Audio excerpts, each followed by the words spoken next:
Channel కు స్వాగతం। ఈ రోజు మనం సహజీవనంలో రేప్ కేసుకు హక్కు ఉందా అనే అంశం గురించి తెలుసుకుందాం। ప్రియా భార్గవ్ 3 ఏళ్లుగా లివ్ ఇన్ టుగెదర్ లో ఉన్నారు। ఇద్దరు ఒకే కంపెనీలో పనిచేసేవాళ్ళు। 6 నెలల కిందట ప్రియకు ఉద్యోగం పోయింది। దాంతో ఇంటి బాధ్యత అంతా భార్గవ్దే।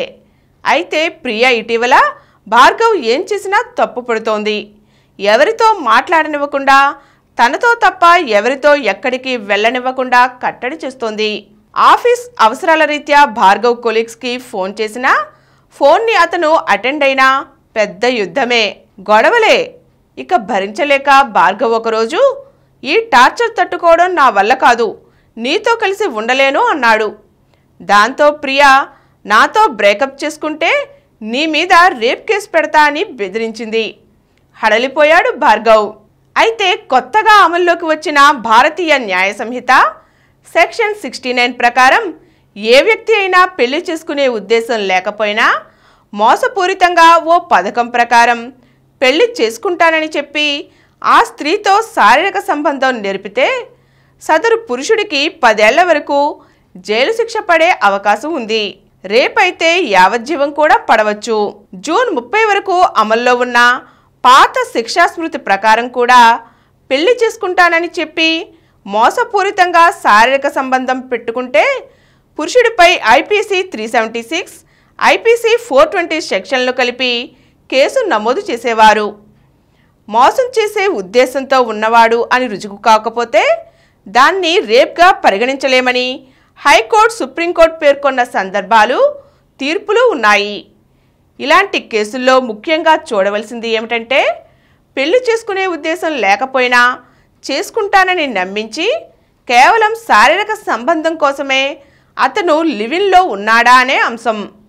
మొదట బాగానే ఉన్నారు, పెళ్లి చేసుకోవాలనే అనుకున్నారు, కానీ తరువాత మనస్పర్ధలు, భేదాభిప్రాయాలు వచ్చి విడిపోవాలనుకుంటున్నారు అని రుజువైతే శిక్ష పడదు।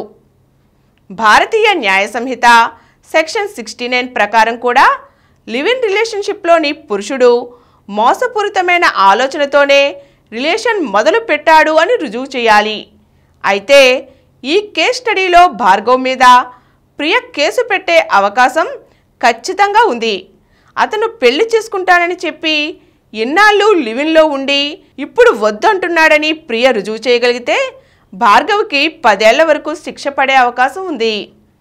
అయితే సెక్షన్ 69 వలన సహజీవనం, ప్రేమ అనే అంశాలు ఆది నుంచి అనుమానంతో మొదలయ్యే ప్రమాదం ఉంది। సహజీవనానికి ముందు లేదా కలిసి ఉంటున్న క్రమంలో ఒకరిపై ఒకరు స్పష్టత తెచ్చుకోవడం అవసరం। ఇలాంటి రిలేషన్స్ వ్యక్తిగతమైనప్పటికీ వీలైనంత మేర అందరికీ తెలిసేలా ఉండడం లేదా కనీసం సన్నిహితులకైనా తెలిసి ఉండటం వల్ల కొంతవరకు రక్షణ కలగవచ్చు। ఈరోజు మనం సహజీవనంలో రేప్ కేసుకు హక్కు ఉందా అనే అంశం గురించి తెలుసుకున్నాం కదండి। మరో చక్కని అంశంతో మళ్ళీ కలుద్దాం। ఈ కార్యక్రమం మీకు ఎంతో నచ్చింది కదా। ఇటువంటి మరిన్ని వీడియోల కోసం అనతి కాలంలోనే 20 కోట్ల వ్యూస్ సాధించిన సమరం ఛానల్ సమర్పించు సమరం ప్రగతి ఛానల్కు సబ్స్క్రైబ్ చేయండి, లైక్ చేయండి, మీ ఫ్రెండ్స్కి షేర్ చేయండి। అలాగే ప్రక్కనున్న గంట సింబల్ని ప్రెస్ చేయడం మర్చిపోకండి। Please download Samaram Channels app from Google Play Store and watch your favorite channels. Click the bell icon and subscribe to the channels.